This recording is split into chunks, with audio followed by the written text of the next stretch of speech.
powering your life. Welcome to the Sphere.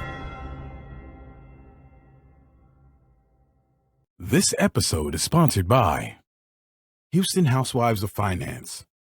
For more information on increasing your cash flow, becoming your own money manager, and to schedule your complimentary personal finance strategy, contact the Houston Housewives of Finance today at 1-844-700-4463. Elite Dental Wellness. At Elite Dental Wellness, Dr. Ashandra Batiste understands that one of the biggest obstacles is dental fear. The vision at Elite Dental Wellness is to ensure every patient is treated with respect, ultimate care, patience, and love. Call us today to make an appointment at area code 713-789-8680.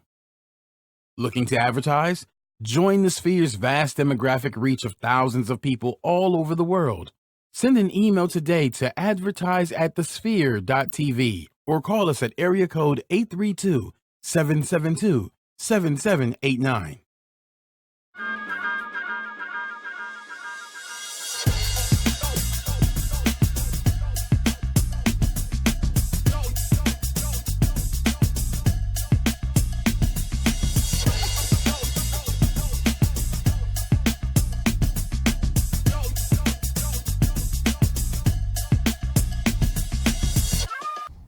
Hello and welcome to Society Now, a show that endeavors to bring you riveting content that is sure to invoke, excite, and inspire. I know we tell you this all the time. This is not fake news, and we do not offer alternative facts. This is about our society right now.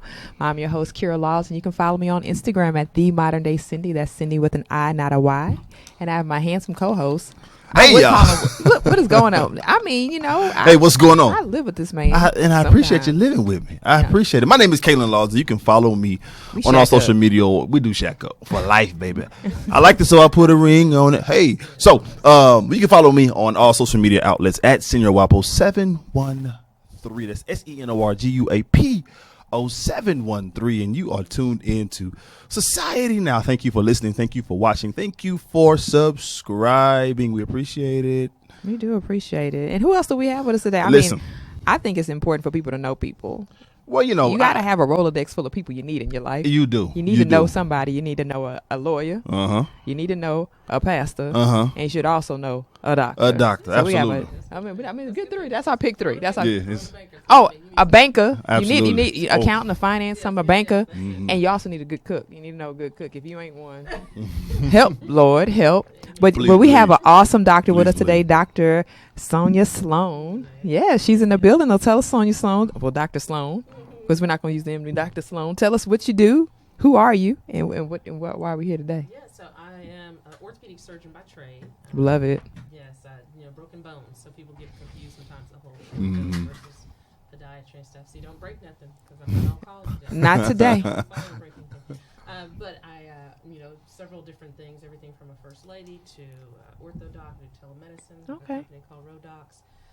As well as Sloan STEM. So, okay. Sort of ventured out to do some different things and want to help somebody. I always trying to pay it forward. Telemedicine. What is that? Telemedicine technology at its finest, man. Okay. It's like at the tip of your phone, on your iPad. It's basically your doctor can be right here with you.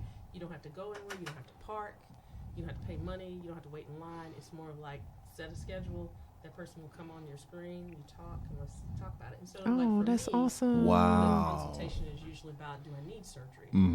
Right. We were just talking about there's certain medical issues that people just have questions about, and they don't have to schedule a 3-month appointment from now. Yeah, that's a lot. When, it's urgent. Yeah, you're in pain. Yeah, absolutely. I think that's important. One I bought into. It's the wave of the future. It really is. It sounds like it. It really does. I think they kind of alluded to it on that show that used to come on. What was that show they had that was more like he was a concierge doctor, but it's the same when you think about it, because our smartphones are giving us that concierge service because we're people are needing that quick response. And that kind of stuff. Absolutely. It's like you're in another country, trying to get back is very, very expensive. If you have a telemedicine doctor in hand, you can believe it. You can say, okay, so it's not that serious. I can stay. Right. Exactly. Exactly. And that's so important. Exactly. So you have, how long have you been practicing? I I graduated from UTME Galveston in '99. So Okay. I'm showing my age, but yeah, 20 years coming up. Oh, that's good. That's awesome. That is real awesome. I was one of the first blacks at Baylor. Oh, wow. Orthopedic surgery to graduate in '06. Mm-hmm. So Baylor still, we're chugging along. We're trying to pull them along. And then, so just since then, I sort of do a traveling ortho. So I go to different companies and in different states. So I'm in 6 different states. Oh, wow. And I do contract because I have babies, Mhm. I have kids. I want to have a lifestyle. So Absolutely. I chose the lifestyle of doing traveling. So I'll go in and contract for a week or 2, and then come home, be off for a couple of weeks or whatever. Did you have to, I know for me, like as an attorney, we have to get licensed for each state. Did you have to get licensed for every? And I still don't understand because medicine is the same no matter where you go. Absolutely. You know what I mean? Right. So it's a money thing. It's a legislative thing. I was about to say, Doc, you should understand. It's very power. much. It's very power. much. Yeah. They want to market off of your intellect, market off of your ability to earn Yep. income. Yep. And they're trying to get a piece of it. And You know it's what I'm saying? total and control. it's so crazy because you think about the process of going through that. Like I was telling Caitlin, I said, for me, there's only certain states that I can, what they call waive in, Yeah. which is you just pay the money to get the Yeah. license. And it's only like 2, maybe 3. Which ones are those? New York. Uh-huh. That's big. Yeah, that's big. It's Uh-huh. really big when you think about it. New York is big. Yeah. And it's one other one. I can't think of what it is right now, but New York is the big one. And I was like, you have to go through the process, but I had to be licensed for a certain amount of time. And you have to, be able to have the funds to do it. That's exactly But right. there's Yearly. yearly. Mhm. But other places, it's like they want you to go through that whole process again. I'm like, who has the time? Yeah, and they're starting to, even in medicine, they're starting to do this almost sweepstake thing where you sort of pay a large amount of money to basically cover several states, and so states wow. are starting to buy into it because it's easier to get the feed of all places, almost like lottery, to say they have a medical license here and we've credentialed them, so it's one-step shopping for a lot of companies now. Well, they should do that with a lot of professional. I think so. I think they should because so. people need access. People need to be able to get into that. But like he was saying, a lot of places they want to profit off of having people come into the state and make sure they get the taxes from that too, the occupational taxes and things like that. That's so crazy. it really does make it difficult. Because each state has different costs. Yeah, like absolutely. Texas is one of the more expensive ones, California, Florida. But then you have some states that will, grandfather you in if you've been someplace else. So, yeah, it is a racket, if you will. It is and we hate to say that, but it's the truth because you could be missing out on potentially really great professional experience just because persons just don't feel like going through that process. That's true. So or they need to find someone that they can partner with in that state to even be able to come in. So that's what my experience has been. Yeah. So it's interesting. But again, telemedicine, when I said that, I saw that, I was like, that's amazing because that's coming. It's coming. I like the idea of being able to get on my smartphone and say, hey, as I had an experience in the past when I was carrying one of my babies, I was in another country and I was like, okay, I need to talk to the doctor right now. That's prime. That's prime. perfect. That and is I had exactly. to figure out how to use that technology. I said, okay, I'm a FaceTime my sister and she's going to have to call the doctor's office and we're going to get the doctor on the phone ASAP. Yes. And it's become more and more, larger companies are buying in. So now you have the medium between the companies that are like the face of it, that are HIPAA compliant and your privacy of your medical records and everything that are already set up. And then you have the doctors. So now it's actually doctors are circumventing some of the larger insurance companies just to become the concierge. That kind of thing. So it's doable. It's necessary. It's necessary. When you think about even the red tape that goes into insurance, and we could talk about that another time, but I know. there has to be a way for people to get the health care that they need. So exactly. I love that you I agree. spoke about that because a lot of people need to even know that exists and maybe even ask around. Yeah. Well, Rodox is part of my company, but I bought in as well, and it is 78 doctors, mostly African American women, Oh, awesome. throughout 21 states, and so it is hitting prime time and. We're just trying to help, because even during the hurricane, we basically provided free services. I think that's amazing. Because people need help. People need help, and they're not in the state of mind to go through the process of trying to figure out where my paperwork is. Exactly. And am I covered for this? Exactly. Nobody has the time. Exactly. And co-pays and all that, yeah. They have to worry about living and food, Yes. So that's amazing. I love that. So you said that you have you're getting into the STEM activity now. I want you to tell everybody what is I'm STEM. excited. I'm so excited. Because we this. talk about this, and I even talk about some of the classes that I teach, like exposing young persons to like STEM, because that's something that we really don't hear much about in our community. So tell everyone what STEM is. Okay, so STEM is an acronym for science, technology, engineering, and math. Okay. And so now society has started to accept STEM, and you see a lot of schools are implementing that, usually in the middle school sector and then some of the high school sector. But now they're going back and grabbing the K through 2, because we know you learn earlier, it'll stick. And so there's huge things. Obama, implemented a huge grants, as well as a foundation that would fund campuses, specifically HBCUs, to give, money to develop these programs to push our kids into it. So here's the stat that everyone really needs to know. Basically, there are only 2% of African Americans going into STEM fields. 2%, and that stat was actually, statistic was like from 2014, 2015. So we're behind. Absolutely. And what that means is this year alone in 2018, there were over 3 million jobs that were not filled in STEM fields. And so now you're saying we have a problem with jobs and stability and equality, and now we have all these jobs available, but we're not trained. Absolutely. And so we've got to train our kids earlier to have the potential to have some stability and some future, know-how when it comes down to these fields. And I think it's really interesting because I've worked in oil and gas, and I worked with engineers, different areas of engineering, and that was something I totally, this is me living in a bubble, right? As a young African American woman, all I heard was about being a doctor and a lawyer. My mom didn't really push any particular field on me, but our example on television was, the Huxtables and things like that. That was the picture of success. Now, I didn't necessarily lean either way, but for me, that was the picture of success. So a lot of persons, especially in our minority group, they look at, okay, that's success, but they don't realize there's so many other things. And so when I was talking to some of my coworkers, I'm like, so how did you learn about engineering? Like, you're from... Never heard of it. Never heard, same way. Never heard of it. I remember being in high school, and I went to a high school that gave us a lot of vocational opportunities. So I was in business co-op, right? There were some people that were in the Future Farmers of America. There was some in cosmetology and things like that, and they were getting licensed and getting all this apprenticeship experience ahead of time, but it didn't come down my road. No, mine either. I grew up in a small town and never heard of any of this stuff. My mom was a nurse, so saw the medicine side of it. That's how initially. And then I got to college, and it was like pick a degree, and it's like either biology or chemistry or engineering. I'm like, what's engineering? It was that, so you wait till you get that long. So exposure, which is one of the things that we really want to push, is exposing our kids earlier so they can know about this stuff and possibility pick a gamut of jobs that will sustain them at six figures, girl. Out what I'm saying? Yes, out the gate. Yeah. Out the gate. You talked about exposure, and something that's kind of a cousin to STEM, science, technology, engineering, and math, is being exposed to how to become financially savvy. You use that math to become financially savvy. And as such, this portion of the show is sponsored by the Houston Housewives of Finance. Did you know that only 4 states in the U.S. offer financial education? 33% or more than 77 million Americans don't pay their bills on time. 39% of Americans carry credit card debt from month to month, and 39% of adults say they don't have enough savings.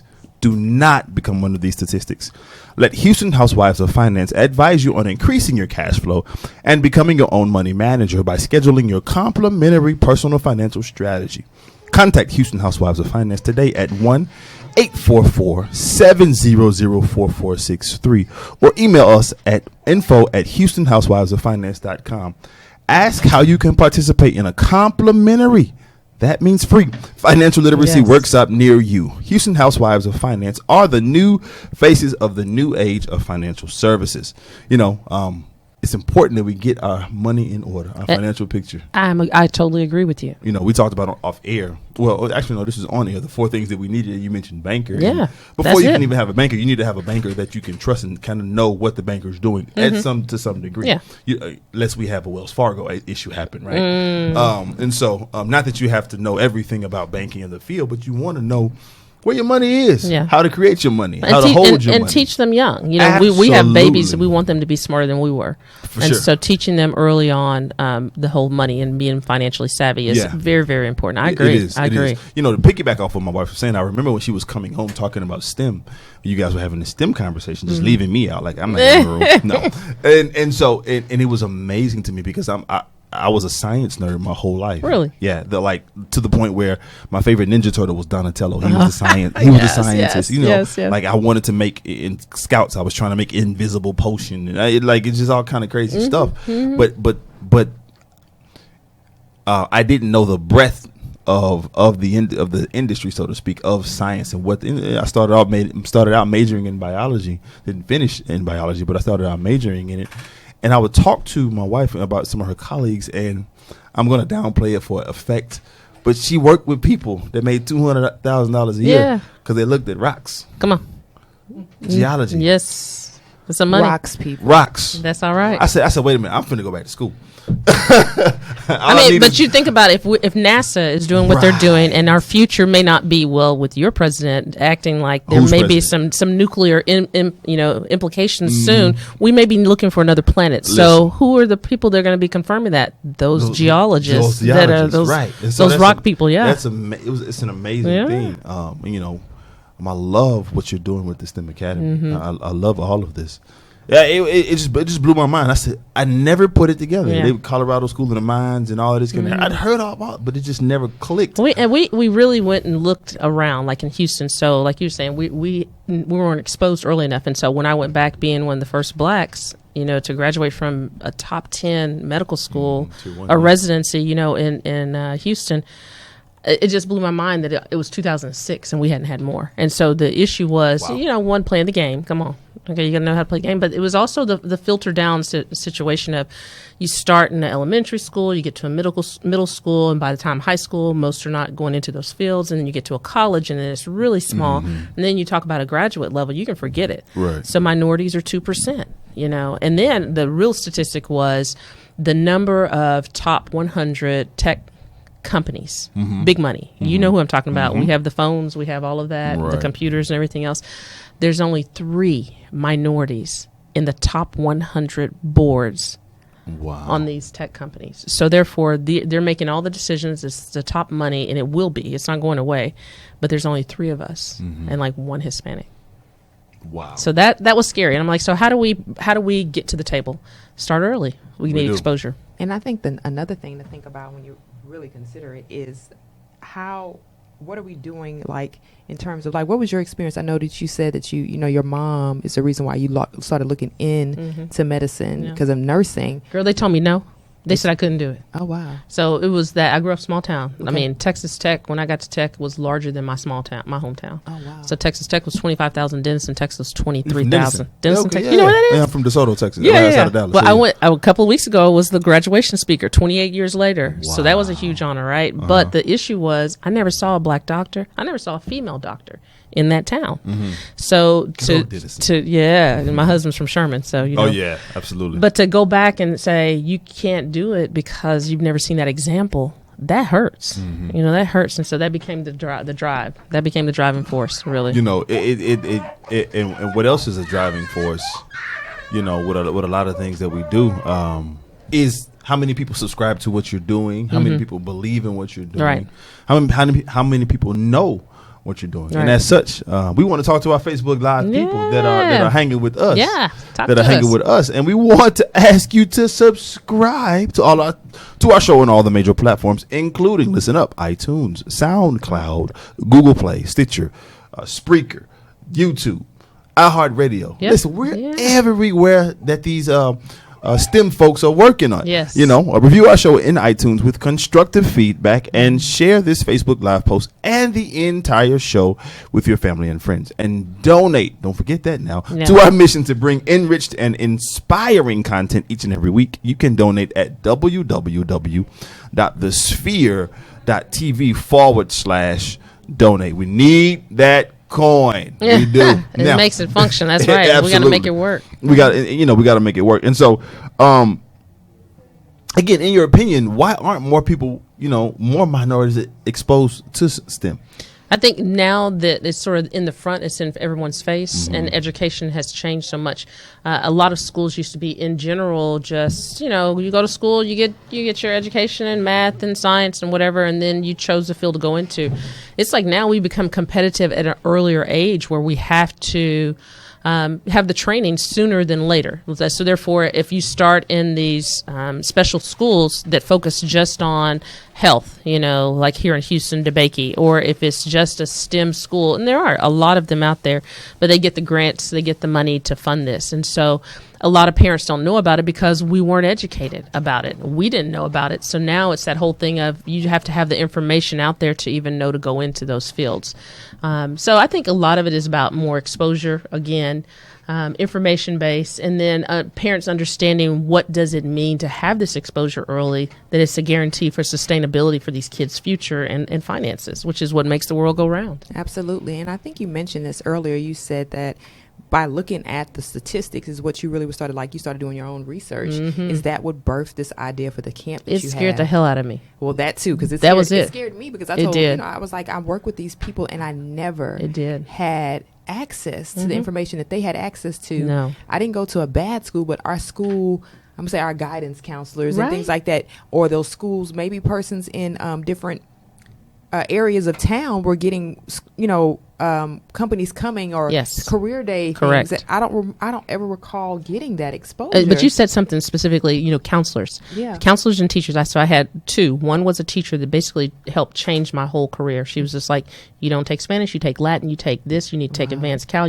So that was someone that knew, that because my mom didn't know, but she was of another persuasion, right? Yeah. And then I had a counselor that I had top 10% was going to go to Duke, and, thought it was cool, and didn't know where it was or what it was about. And he says, your parents can't afford that.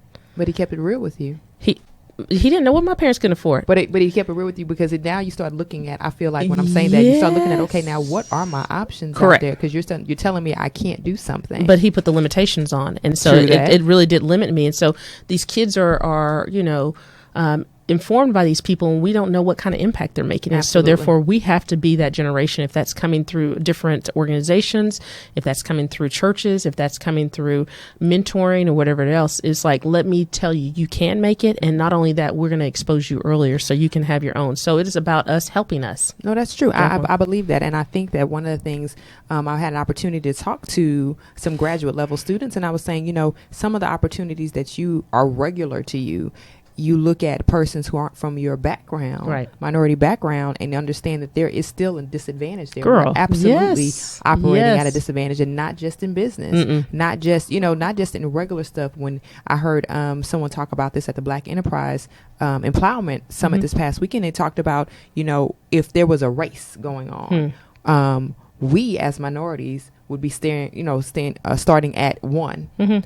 You would be starting at the 400-mile mark. Wow. Because you are so much far advanced as a majority person in our society, that African Americans and others, Hispanic Americans, we are totally disadvantaged by that much. It takes, even if we're successful, if you happen to lose something, you still will never have the deficit we have. Correct. If we have to deal with banks, and we have to deal with lending, and we have to deal with education, and we have to deal with people not understanding how we process information. Correct. How we actually interact with people. And I think that having a camp like you have allows you to go deeper in the conversation. Yes, STEM, but let's talk about the whole person that you have to be. How do you play the game? Yes. So tell us about the camp and what you're offering. So the camp is 5 days. It's July 16th through the 20th. It's half days, 8 to 12, because kids have attention span during the summer that you got to deal with. So we decided to do half a day, and we are actually providing. We have some of Aldine Independent School District, as well as some of the Humble Independent School District teachers that do volunteer work. We're paying them contract money, but this is aside from those. But these are teachers that do this all year long, and they have willingly given us information that will allow us to do the same curriculum that they would be getting through school. And then we've purchased through partnerships and other people that have just donated, that believe in the vision of this, to say, okay, $10,000 worth of equipment to do circuits and robotics and little things that will be teaching them mechanics and the engineering portion, as well as some companies that are coming in, including BASF as well as Best Buy. And we have I'm trying to think, there's one other that's going to come in that's going to actually NASA's coming bringing the rocks. They're actually bringing the rocks. Rocks are not necessarily unimportant, people. And then Dr. Harris Institute, he's one of the first Black astronauts. Okay. So he has a company that's providing some help too. So all of those things to do different tasks each day and then learn. And these teachers are hands-on. And the numbers that we're at right at 100 kids with 6 different teachers, and they're all less than 20 in a class. They will learn so quickly and hands-on, and all of them have their own computers, and it's just going to be phenomenal. Oh, that's so great. Yeah. So what age group are you looking at? What, are there still opportunities for people to register for camp? Okay. Yes, definitely. So if they want to register still, we're at www.sloanstem.com. Registration is $150. Let me say this, $150. You cannot get a daycare. You cannot get a summer camp for that price anywhere. And it's because part of it is making it affordable to pay people that, need it more than anything else. And it's going to be for 3rd graders through 8th graders. Through 8th graders. Okay, so, trying to make sure they're really thinking and that kind of stuff. And then next year, we're going to open it up through K through 2. Okay, I love that. I have a niece who is a brain. She is an absolute brain, and she loves math. She loves science. And I'm like, I'm going to get on the phone as soon as I leave here today and tell her mother that we are registering her for this camp. I love it. Because she needs...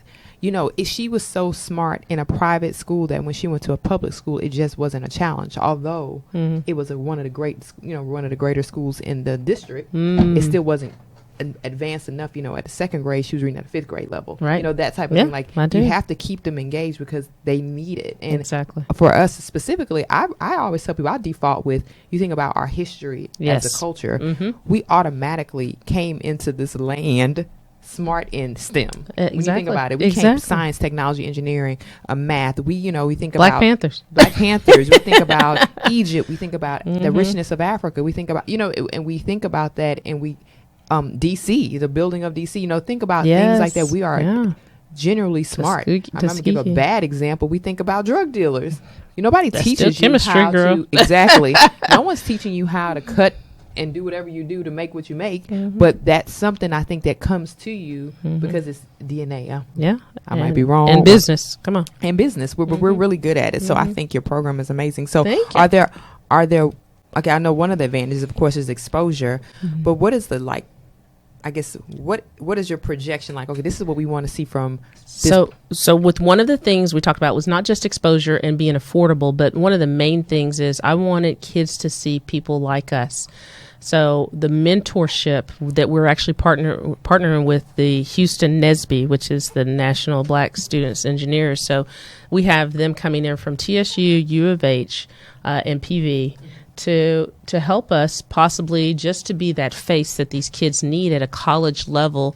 Because, they'll look at me and they say, oh, Dr. Sloan, these kids may know me. And it's one thing to be on their level, but it's another thing for them to be even more relatable because the college students may have more to offer, I think. And so just being able to talk to them, and then they're actually going to be in the classes with them, sort of sharing their day-to-day, everything from, what they do in college to, what can you do with this?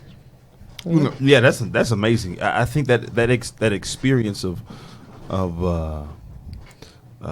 hearing from practitioners, hearing from professionals, is something that the students need. Both of us having taught at the collegiate level know that it's a great mix between theory, right, and practical learning and a practicum. And so getting some experience from that practicum side, something that just makes me smile. Yeah, absolutely. Definitely. And when you think about smiling, we also have to shout out our favorites, Elite Dental Wellness. So this portion of our show is sponsored by Elite Dental Wellness. At Elite Dental Wellness, our vision is to create a welcoming practice that will offer exceptional dental care and a lifetime of dental wellness. We are committed to the finest possible oral care and the overall health and well-being of our patients. Elite Dental Wellness is built upon a foundation of integrity, expertise, and service. Through our commitment to modern dentistry, continuing education, and a friendly atmosphere, we strive to make our patients feel that they are a part of our family. Dentistry can be scary, daunting, and uncomfortable. Dr. Baptiste and her team work tirelessly to ensure your comfort. Make your appointment today with Dr. Ashandra Batiste, at Elite Dental Wellness by calling 713-789-8680. Again, the number is 713-789-8680. That's Dr. Ashandra Batiste at Elite Dental Wellness. And they said if you tell them that Sphere sent you, they get 10% off. Mm-hmm. I love that. Did we Come say on. that? Yeah, girl, it was on her ad. Yes, I saw it. Because you know what? If I can find a dentist that I can actually go to that I don't hurt, oh yeah, I'm going. I mean, I'm going. Finding a dentist is really difficult. I think I've had in my lifetime, I probably had 3. And one was he was crazy. And I remember being young, he jacked me up really bad. And I told my mom I can't go back to that man because he smelled funny. The other one, at that point I started really looking for, and I'm really, let's find us a nice black dentist. That's it. And she was okay, but she just wasn't okay. You see what I'm saying? Like I'm sitting in your chair. I don't want to know about your life story. She needs some therapy. Exactly. She should have been sitting in the chair. But, that's neither here nor there. But Elite Dental Wellness. So shout out to Dr. Ashandra Batiste. She needs to hook up with the STEM program because that's some science right there. Ashandra, you heard it. Dental. You heard it. I need someone these kids to understand how dentistry can fall into it. That's a great field. We'll make sure that she knows. I think she just walked in the building. Yeah, that's easy. Connect. That's easy. Connect. We're all about connection. We're all about that. Okay, so tell us some more because I think the STEM program is amazing. What other are there? I know you mentioned the partnerships you have with the schools, as well as the businesses around, the NASA and different companies coming in. What advice would you give parents to encourage their children in STEM majors or STEM opportunities? To start early, because that's it. The whole exposure. So our daughters were 8 and 10 to go to the first tech camp, and there's one in Houston. I'm not mentioning names because it's a competitor now. Right. You know what I'm saying? It's business. But nonetheless, I was very impressed by the end of the week at the graduation, so to speak, after 1 week, what our kids could actually do. My daughter, 8 years old, was writing software and programs that would actually allow her. She learned 2 different coding languages. And I'm just like, what? But y'all, it costs so much money. Like, not everybody could do that, and there wasn't a whole bunch of us there, kind of thing. And so I was like, it has to be done and done on a level that people can get to it as well as afford it, and then still offer a lot of the same excellence of what we're providing in a curriculum that is, noteworthy as well as already in place in other places, tried and true. So exposure early. Parents have to know, look for this stuff. It's one thing for the kids to sit at the house during the summer, but if you can give them just a little edge, because in this society today, it's all about having an edge. It is about the edge. Because I think that's the issue. A lot of people don't have it. They don't realize these things were available to you. And it takes someone to already be in a program for them to pass it along, if they choose to pass it along. Because they just take for granted. Because they don't share. Trust me. The other people do not share. People don't share. I promise you they don't. It's a first come, first serve. And if you weren't part of that number, you don't get a part of it. So tell us again the dates, the location. Yeah, July 16th through the 20th. And it's in Humble, Texas, North Houston. So my husband, my pastor, my husband, I'm first lady too. This was one of those things, he knew it was my passion. So he said, let's go into it. Let's do it. Let's see, what else we can do.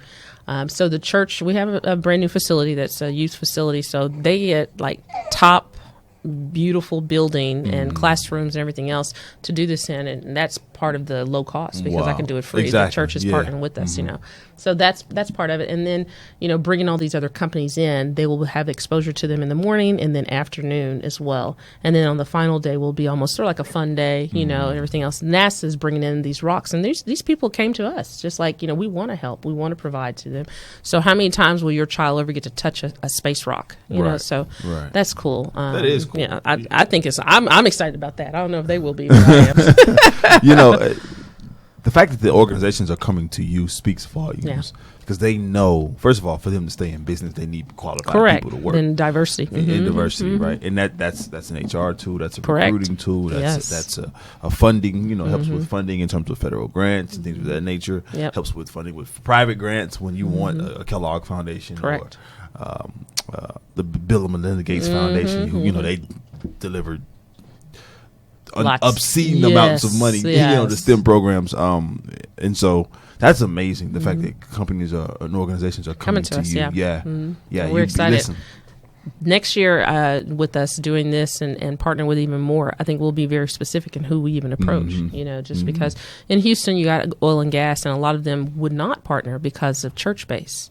So in us establishing our own nonprofit right now, we're in the mix of all of that just to keep it separate, just to be able to get some of the grants. So here's the really catch is your president.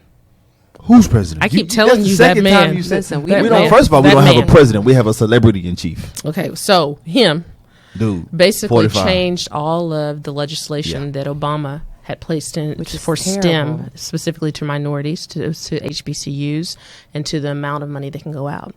And so that is part of this. Now you're going to look for community and organizations that are going to be doing this on a smaller level with their own funding, and still going back to these corporate companies trying to do this. And so that's where we're going back to again. Once again, it's been a setback. It really is just unsettling those persons who don't believe that we have a huge conflict happening with our policymakers and a leader of our country when it comes to looking out for everyone and truly making America, I'm not even going to say great, but equal for all. No, leveling the playing field. That's not level. And it's very frustrating, especially when we as a people, humans, HUE, as black folks, people of color, we are the ones who actually started and founded math. Yes. Science, right? You look at the Middle Eastern civilization. That's what we were talking about earlier. Yeah, you look at all of that, and it's amazing. Yeah, you read the scrolls at Timbuktu, and now we're only 4% because that's a money maker, and we're not at the top. We're not at the table to play. So,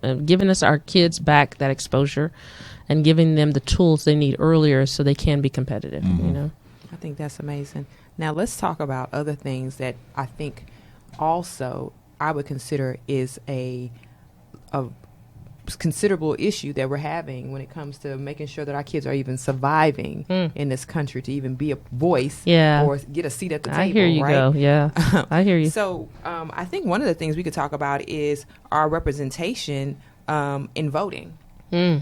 Just recently, the Supreme Court upheld Ohio's aggressive purge of voting rolls based upon the fact that said some people just don't vote enough. Wow. And so there was let's just get rid of them. Yeah, so this is a decision made, and Supreme Court upheld it and was like, well, we give you the right to purge those persons from the roll. And that is obscene. It's obscene, and it goes to so many other things, and I think you're more in a place to talk about it, but it's like you have 5 Supreme Court justices that said yes for this.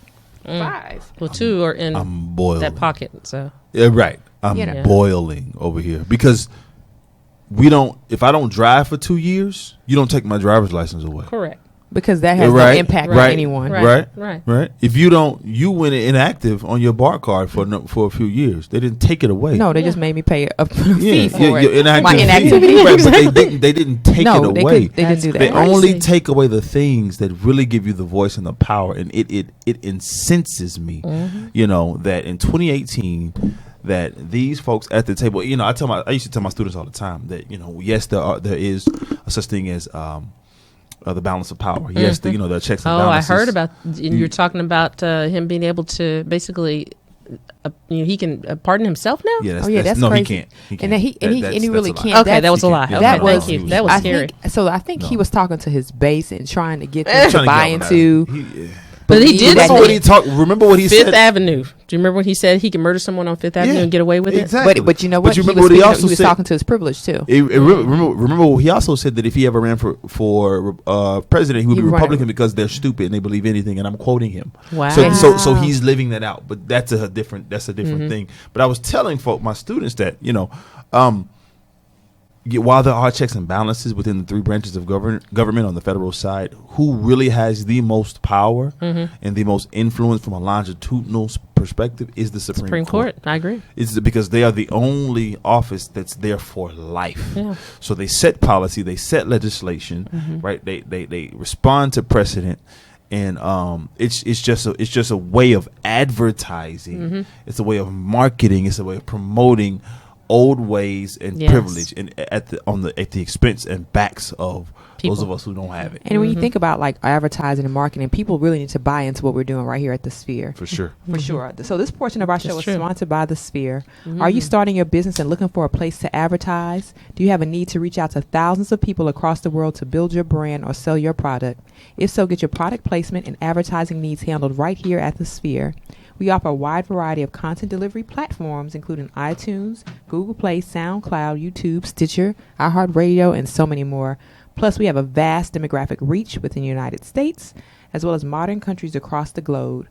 Our enriched content and inspiring dialogue, coupled with your strategic ad, is surely to hit the mark every time. Call us today at area code 832-772-7789, or send an email over to advertise@thesphere.tv. Again, the number is 832-772-7789, or email us at advertise@thesphere.tv. Hope to hear from you soon. It's frustrating, man. It's It frustrating is. because the conservative judges, they consented, and the 4 liberals dissented. So it's I mean, it really shows where we are as a country. It shows where we are as a country And how much we've fallen back. I mean, this person has set us back 50 years. Oh, absolutely. With just 12 months in, and it's Right. been so scary that Right. it's like if this continues, then where will we be? And it's so prevalent now that the disrespect. We traveled recently. We were actually in Holy Land in November, and people just laughed at and it was the whole thing. The whole conversation was not to learn who we were; it was to make fun of our leader. And it was like, wow, this is where we are. When conversely, we were going out of the country when President Obama Yes, one of the terms, everybody I loved can't when he remember. first came Yeah, when into he first came, office. and everyone, they it was an international flight, so it was every Yes. kind of Yeah. person on there. And the people that we sat next to were like, they were Canadian, and they were like, "Yo, we are so excited about." Oh, the President. Canadian, the Yeah. whole thing this weekend Yeah, with all right. of that, the Exactly. tweets and everything else. But they were like, and then even when we were in Aruba and the Dutch, they were like, "We are so excited about." So Yeah. people are paying attention, people are understanding, people are looking at what we're doing as a country. correct. And There's a stark difference yeah, there's a through administration. polarizing Totally, difference. totally. Absolutely. So what about and I think this goes to it too. So we're seeing also how we're seeing a lot of overt racism, and I mean I can't, people are really feeling more, I guess, entitled. They're emboldened to do what Absolutely. they want to do. And this weekend, just yesterday, we saw a horrifying video of a woman putting her grandkids in kennels. Now, the grandmother is white, and the kids happen to be black. And she put them in dog kennels, had them in the back of the truck.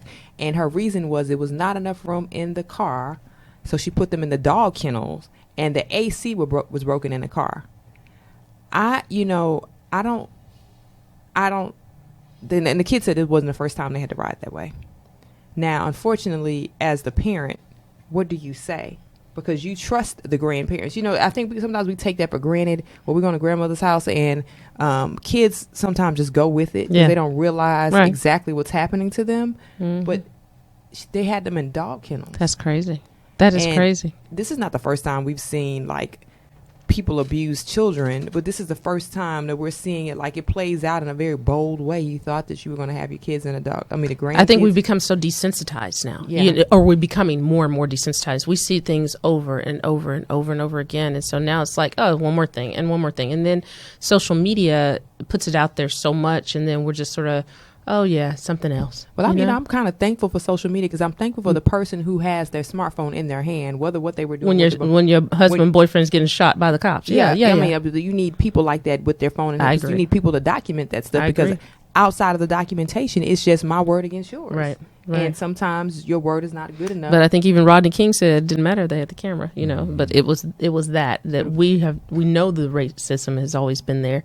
It's now, like you said, more overt, and so we're having to deal with taking care of our own and protecting our own, and becoming more educated. Becoming more educated, and we have levels to this thing. You think about it from. We're going to sit back and watch and see what happens with this woman.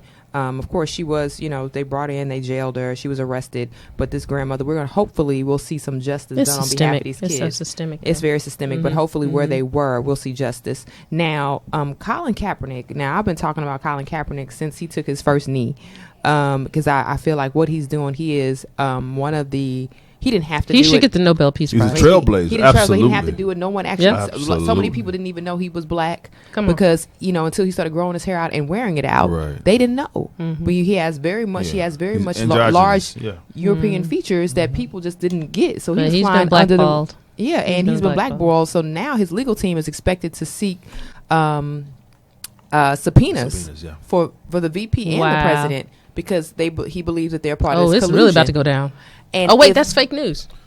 No, okay. That was good. Absolutely That was not good, fake news, Doctor. right? That was not fake news. But, it's good because I want to see, he stuck to this thing all the way to the end, even at the time when he was starting to get just recently invitations out to camps to work out. They, asking questions about what's your position on Well, you certain guys, things. this is interesting because my husband and I are huge Dallas Cowboy fans. We grew up in the Dallas area and stuff. Makes And my so, husband so happy. you a Cowboy fan? Come on, what's up? Yes.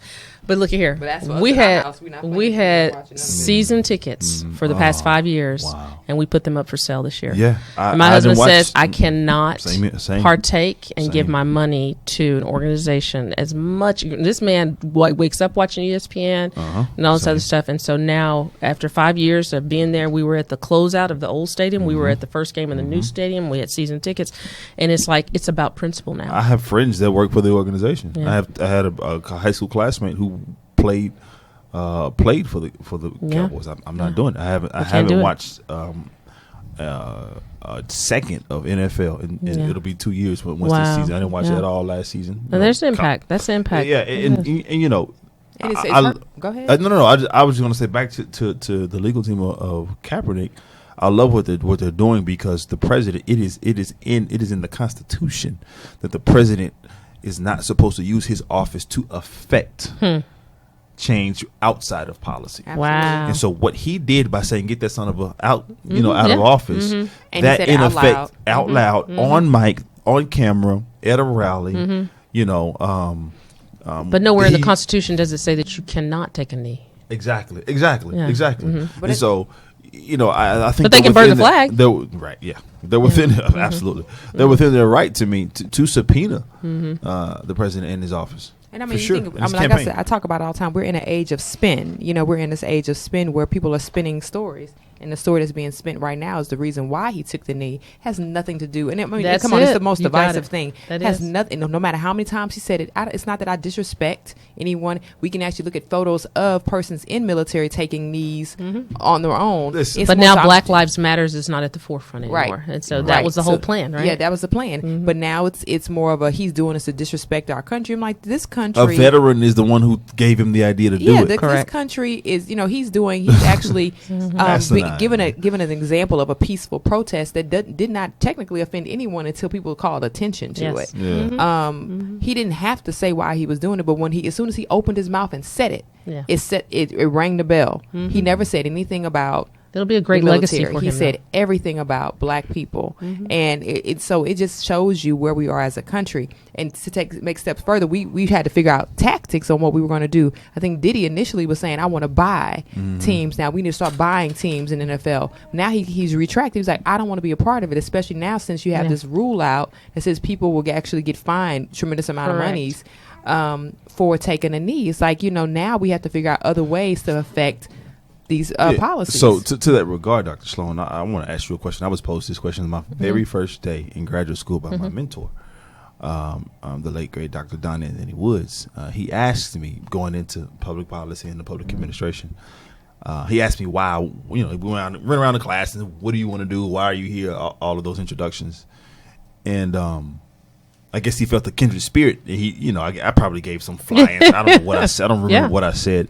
But he asked me. He said, "Can you change the machine from within?" And I wondered, and I years and years and years later, I'm still trying to figure out the answer to that. Yeah. But I wonder if Diddy kind of had kind of an aha God, moment, yeah. like I want to be about change. He's been vocal about policy in his own way. You know, vote or die, and all of these kind of campaigns he's been doing to, starting the new school, the new 2 new charter schools he has going on up there in New York. But I wonder if he kind of felt that, like, if I get a part of this, can I actually make change? You see what I'm saying? Oh, if I get in it, like it's a very interesting conversation, and it won't be done in a 4-year period of time. Right. Obama had 8 and started, and it barely made a foothold before it was totally reversed in less than 1 year by someone else. So how much change can you make? When you're inside of the machine within, and so it's very. But we have to believe it does. Right. We have to believe. And I really think that. I really think just like medicine, right? I really think that it's internal and external. It's internal factors and external factors that they create the change, just like healing, right? It's medicine that you ingest, but you also have to eat, and then you have to do things on your own that have nothing to do with exactly what it is that you prescribe, right? And so I think that that's kind of the answer to that regard. You have to have the folks on the inside that understand the bureaucracy and the machine and the aristocracy, right? And the supporting platform that will try to put those people's in those places that can make a difference. Agreed. And then you have to have those charlatans, so to speak, those folks who just aren't scared, who ain't scared. They don't want to mind dying. Yeah, exactly. To go head first and do what you can't do. You know what I'm saying? So it's interesting that my husband and I, we were talking, and he's definitely at the forefront of this whole leadership thing and looking at it, and specifically from Morehouse, and he went back. This is the 50th year, for King's death, and so he was there. Part of the conversation was how, black churches have now become on an uprise again because of said president, that we have to come back to community and faith and where we can actually come together under a collaborative effort to make a difference again. And that is going to be, again, the black churches. And so if not that black church, then it's going to be some black organizations, and even if it's not ours, then even with the Hispanic and, the Latino, they're doing their own thing as well, because, there's power in number. And so that's how we're going to have to make the change. And one thing that, that we've been preaching as well, even with the black churches, is intra-faith collaboration as well, because at the end of the day, we all have to share this earth. Correct.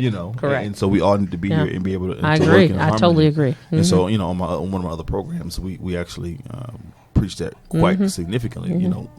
Both of the hosts, myself and my co-host, we're Christians. We believe in the Father, Son, and the Holy Ghost. But we will go to a mosque and holler at our Muslim brothers for this community. With respect, yes. We need to get here out in the streets and get these folks registered to vote. Because we have a collaborative effort together. Because you're my neighbor. Yeah. I'm going to see you at the grocery store. Right. And we continue to see the divisiveness that's happening in politics with, really targeting black men, the disinviting, the sports teams, the Cavaliers, the Warriors, just because LeBron said something he didn't like. It's all very retaliatory. Yeah. Absolutely. And we have to make note of the retaliation that's happening. And we also have to be wise and smart. Yeah. Now, again, what they were really saying is there's no honor in this trip anymore because who's there? Exactly. But understanding that with those retaliatory messages, we have to be really strategic, especially when we have things going on in our business, right? So it's just interesting to see that. One of the things I want to also talk about today is the spur of suicides we're starting to see. With Anthony Bourdain, right? With Kate Spade. Yesterday we had just a short. I'm part of an organization, my nonprofit, Motivating and Empowering Women to Excel, and I had been inboxed by a lot of different women just talking about, we're motivating and empowering, but it's that whole thing of what do you do when you're in the depressed phase or whatever. So we had a like a live webinar yesterday, live on Facebook and Instagram with a company called Jolie Ide, which is Beautiful Mind, and it was trying to bring the positive back because we were like all just like, dang, we're tired, we're sad, we're whatever. And Kate Spade was a fabulous woman that built an empire out of nothing. Absolutely. And then it's that even Anthony Bourdain's mom basically said he had everything. And so when you're looking at celebrities, and now it's become to the forefront again of depression and that kind of thing, suicide is the 10th leading cause of death. And when they read the letter and she said, ask your dad. Ask dad. It's not your fault, ask dad. That's a different conversation, right? Conversation of condemnation, of the bait and switch. And so it's and it's amazing, but to know that in 2016, 45,000 people. Yeah, 123 a day. Mm-hmm. Yeah. According to an article I read on NBC, 45,000 people committed. That blew my mind. Yeah. My hometown is 35,000 people when I was growing up. Yeah, I agree. You know what I'm saying? So more folks than my hometown growing up killed themselves. It's a city. Yeah. It is a city. Well, But the people that you're trying to help are, they say, for every one that is committed suicide, there's 25 attempts. So we're still trying to connect to the people that are attempting and why they're attempting. And crazy enough, it's like 3.5 times more likely they're men.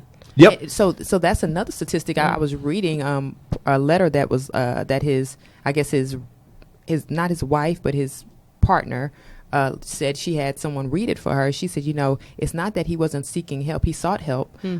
He also made mention that the reason why he was attracted to his partner after conversations that she too at one point wanted to kill herself. Really? She had thoughts of death. She said, but she had gotten help. He through his help, he didn't really follow the doctor's orders, and so because I guess a lot of people were assessing blame to her, like she's the reason why. So they was like, now she actually has to go through some extra steps because she thought she was doing what was necessary. She thought they were on the right page. They have a child together. And you think about these young kids they're leaving behind, 11, 13. You think about the show we just finished watching, 13 Reasons Why. Yeah, and they're trying to pull it. They're trying to get it pulled. And people are signing petitions to pull it off. Yeah, but I don't want them to pull it, and I'm gonna tell you why I don't think they should pull it. I don't think they're glamorizing it. What I want them to do is have a continued conversation about it. They do their their PSA before and after each episode, and but I think they're showing the levels of you'll never see a person who's dealing with it.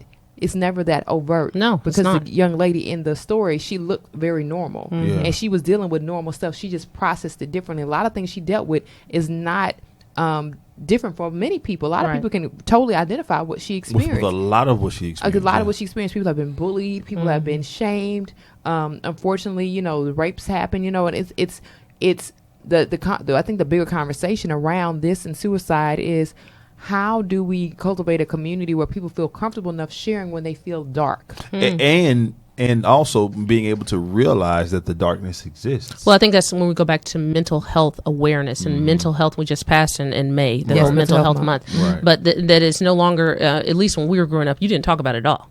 Sure didn't. And so now with not in social our media, community. not in our community. Uncle Mike just crazy. He needs his medicines, and we made light of it. Right. But now it's almost an in vogue thing to talk about mental health and that kind of stuff. And so, you got two different sides. Normal, every day, like you're saying, bullying and just being stressed and, having low money and whatever else. But you got people that have chemical imbalance. That's a whole nother ball game that are not necessarily getting help. And then let's be honest, the medical field is not necessarily our friend when it comes to some of the psychiatrists and psychologists, because access is not granted.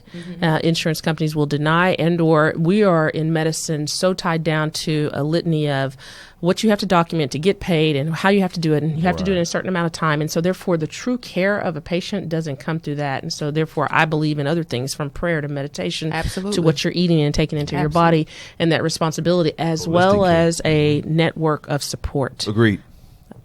I mean, you have to know, like I tell people all the time, I said, I'm thankful for the doctors that we've found, we've been truly blessed. I was like, I can't imagine not having their care. Yeah. Because I need someone that says, I need you to know, tell me what you're looking for so I can know what to pray about, what we're praying about. Yeah. That, and that's regular when I go to that visit. Conversation. Because it's so much bigger than just, okay, you did your little annual checkup, correct, or you look all right. Sometimes it's deeper things, and that affects us, like you said, physically, and or mentally, emotionally, and we don't always. We've been trained and conditioned that there's certain things you just don't talk about, and it comes with so much shame. Yeah, you're right. And I feel like the cycle. And social media is a huge part of it. Let's be honest. I mean, social media is a huge part of it. Like, I really wish. I mean, not that it can't happen. And maybe this is something we can talk about. Really creating those outlets in social media, not just because we see them a lot on Facebook. Facebook is great for having groups, right? But on the bigger platforms, when it's just picture and videos, now Instagram or Periscope and things like that, really providing those outlets, kind of like your telemedicine. How do we get people to start talking about those issues and providing that support when they can't get through on the helpline. Well, I'm looking at my 10-year-old, my 12-year-old trying to be on Instagram, Snapchat, and all these other things. And so it becomes the glamour thing. It becomes the highlight reel of everyone's life. And so therefore she looks beautiful and she's this size and that kind of stuff.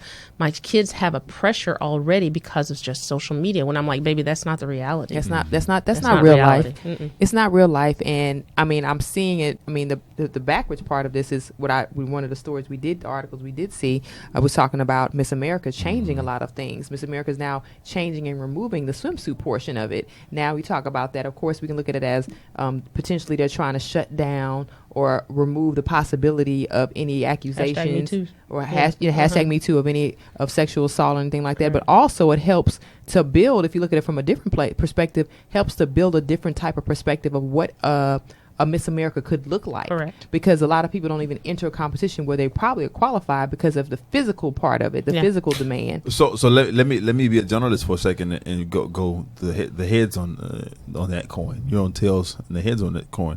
What's the difference? If that's the job description, then is it actually discriminating?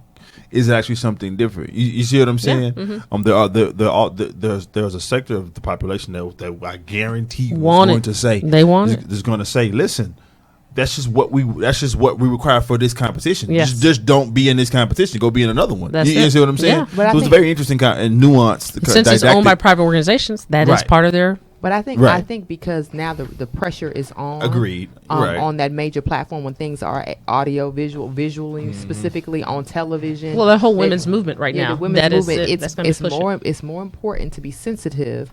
I agree. I'm just presenting the other side. No, present the other side for sure. But to that, I say, well, then you have your free social media platforms. If you want Correct. to see people prance around looking like Hollywood, models all the time with bikinis on, there are so many ways to get there, and the competition is just not going to be the one. You know what I mean? Like, you're going to have a select few, but if you want to have the gambit, Right. But I like the gamut now. If Sports Illustrated will put on a size 14, 16 on front cover, hey, Shout out to come Ashley on, Graham. what's up? Shout out to Ashley Yeah, Graham. I Yeah. love Ashley that. Graham, that's what I think now we need to. I think now it's going to change the tone of what a Miss America can really look like, because there have been times where people were disqualified, not Correct. necessarily by the Right. organization, but disqualified themselves because they could not meet that size. Girl, who ain't nobody size? Well, you may be a size 2. I don't know, but not- yeah, not- definitely. we were Never watching size right. We were watching oh my gosh, David Letterman's with this person needs no needs no introduction. Oh gosh, what's his name? Howard Stern. Howard Stern, thank you. I was blanking out.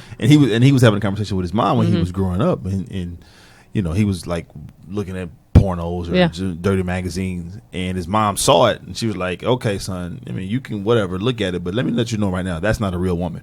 But that's Real a women real don't look like that. conversation. Come on. Like the average, like those people are out there, but you're not. No, She was you know like, what I'm saying? That's good. Yeah, she That's was like, a real so conversation. it's a real Yeah. conversation. That's- Like, don't get it twisted. Those women do exist, but that's not not a by real and woman. large. It's not it. Right? That's yeah. not a That's real not it. woman. A real woman doesn't always look like that. Now, we are a very health conscious society now.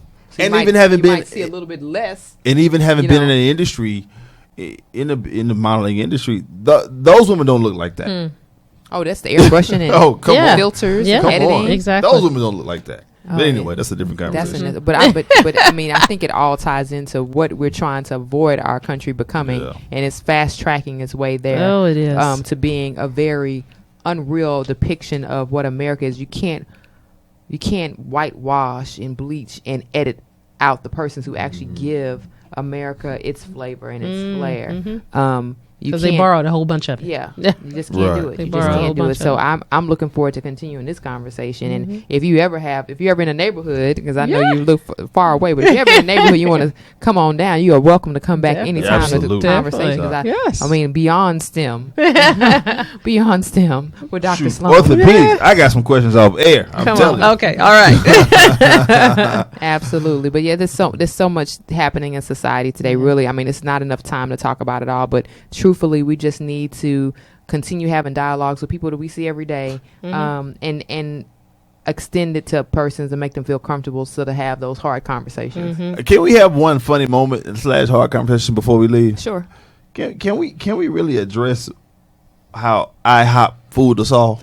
Okay, so let me just tell y'all what happened. So I found out because I really wanted to know. Today was the day for the big reveal about why this P was turning into a B. Did you hear that, Dr. Sloan? No, I haven't heard anything about it. So commercial. Give the backstory. So there's a commercial that they've been airing and running where they show the P flipping into a B. So everybody's like, IHOB. Are you changing the name to IHOB? That like, don't even. That's crazy. Weird. Like, it's weird. So people were like on Twitter really pissed about IHOP changing. Like, I don't understand it. It doesn't make sense. Y'all have been IHOP since Hector was a pup, you know what I mean? For a long time. Like, what is going on? And so today today was 11th. So on every commercial, we just have the P rotating into a B, and they say 6/11/18. So today they made the announcement. It's like, we're not necessarily changing our name, but we're changing our offerings. Yeah. So we want to be known for more than just pancakes. So this was the best way for them to get people's attention. That was a phenomenal marketing it's scheme. International House of Burgers, it could be breakfast, it could be burritos. Well, that's actually pretty good marketing. Yeah, but yeah. They fooled us though, because people were online upset. But they won't be officially changing the name. The name, right? It still will be IHOP, but they just was like, we need to make sure that people know that we're more than just pancakes. They got to remain in business. So the one tweet said, I thought this was funny. It was a tweet. Of course, Twitter and Wendy's, right? So somebody tweeted Wendy's and was like, "You letting them come into your territory?" And Wendy's responded like, "Listen, they all this just shows that they don't want to be offering those hard pancakes anymore." Like something they said, like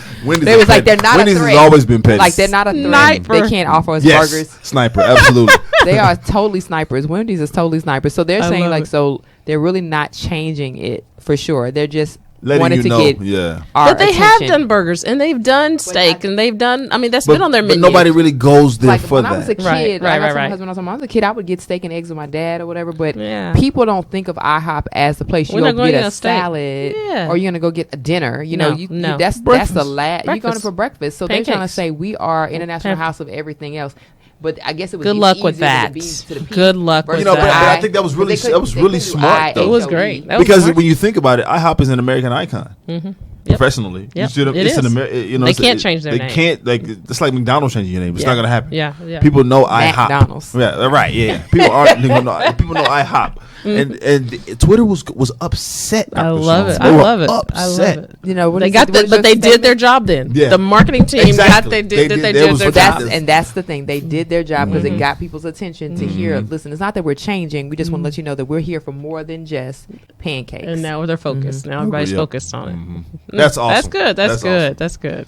Well, Dr. Sloan, we certainly appreciate you coming by. Thank you guys for having me. I enjoyed the whole family. I enjoyed. I did. We appreciate it. We thank you so much for so let people know how they can contact you and get a hold of STEM one more time. Definitely. They can go to www.slonstem.com or you can go to my website at Sonya Sloan, SONYASLOAN.MD.com and get information on Road Docs as well as Sloan STEM. Awesome.